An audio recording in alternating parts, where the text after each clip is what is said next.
Olá pessoal, bom dia, boa tarde, boa noite, espero que vocês estejam bem, tá? Pessoal, até a aula passada em Fenômeno dos Transportes, a gente estava falando sobre a classificação dos escoamentos, né?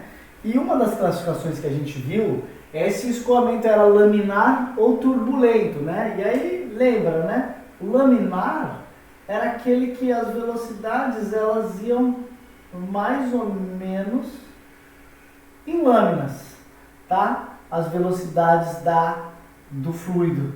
Por que ele diminui aqui bastante a velocidade? Porque está próximo da parede. Se está próximo da parede, devido aos efeitos de viscosidade, você vai ter um perfil de velocidades mais ou menos desse jeito, tá? O perfil de velocidades. Aqui é quase nula a velocidade devido à viscosidade, tá? Beleza? Essa velocidade. E um escoamento turbulento, né? O escoamento turbulento, pessoal, é aquele que não respeita isso. Então, a lâmina, não tem essa de lâmina, é um escoamento aleatório. É um escoamento aleatório. E como o nome diz, né? Turbulento. É algo caótico, algo em 3 dimensões, tá? Caótico. E aí, quando que a gente vai saber que um escoamento é laminar ou turbulento na prática, na vida real? Quando que eu sei lá se um rio, se um cano está escoando água num regime laminar ou turbulento? Bom, o parâmetro que mede isso é chamado de número de Reynolds. Então, como decidir se é laminar ou turbulento? Através de um parâmetro chamado número de Reynolds, tá? Reynolds, que foi o teórico que conceituou isso. E esse número de Reynolds R, né? Vou colocar aqui R, ele é calculado da seguinte forma: vai ser massa específica vezes a velocidade de escoamento vezes um cara que a gente vai chamar de diâmetro hidráulico, tá? DH. Diâmetro hidráulico é o nome dele por enquanto. E isso dividido pela viscosidade absoluta, tá? Bom, em algumas literaturas, pessoal, esses dois parâmetros eles são juntos, tá? Esses dois parâmetros são juntos em um único só. Então, disse que μ dividido por ρ, que é a massa específica, né? O μ é a viscosidade absoluta, vai dar essa letrinha aqui, que é a letra Ni, né? Que é chamada de viscosidade cinemática, entendeu? Então, esse cara aqui, ó, chama viscosidade cinemática. Viscosidade cinemática. Beleza?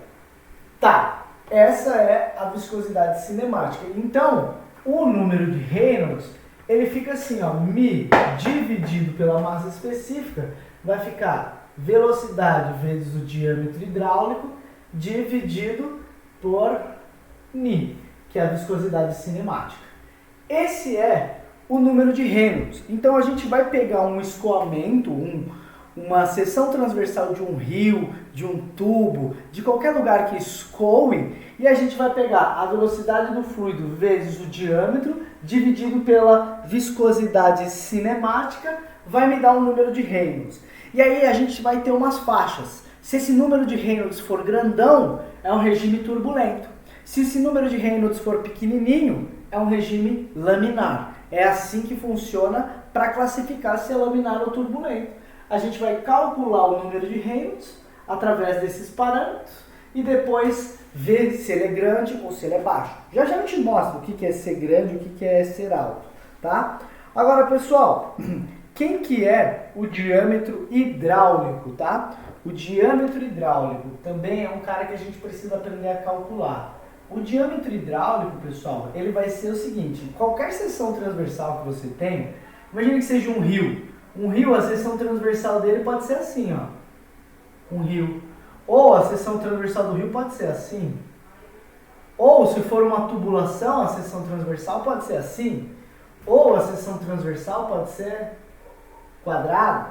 Depende, né? Depende. O diâmetro hidráulico, ele vai ser calculado da seguinte maneira. Ele vai ser 4 vezes a área dessa seção, ou essa, ou essa, ou essa, ou essa aqui, ó. A área da seção, 4 vezes a área da seção do tubo, dividido pelo perímetro. Perímetro da seção, tá? 4 vezes a área dividido pelo perímetro. Isso é o diâmetro hidráulico.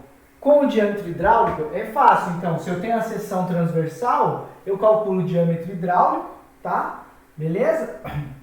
E vou ter a velocidade de escoamento, divido pela viscosidade cinemática, eu vou chegar no meu número de Reynolds. E aí, só para finalizar esse carinha, esse vídeo, vale lembrar o seguinte, deixa eu olhar a tabelinha aqui, ó, que se o meu Reynolds for menor que 2000, então eu tenho um regime chamado de laminar.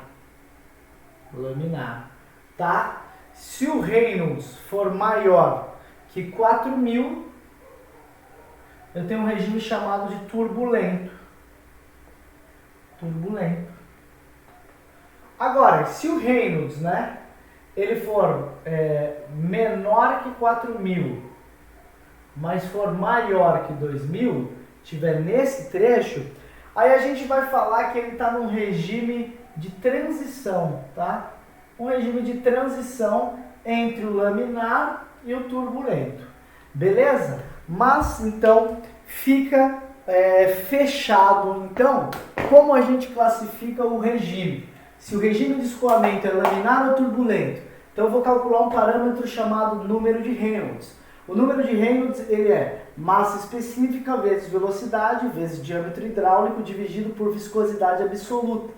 Só que você pode juntar esses dois caras e transformar ele em viscosidade dinâmica, ou viscosidade cinemática aqui, ó, tá? Beleza? E aí, só calcular, a viscosidade cinemática está aqui, o diâmetro hidráulico é 4 vezes a área da seção de escoamento, pode ser circular, pode ser quadrada, trapezoidal, semicircular, tá? 4 vezes essa área dividido pelo perímetro. E aí você vai calcular esse número. Se esse número der menor que 2000, regime laminar. Se der entre os 2000 e 4000, é um regime de transição. Opa, calma.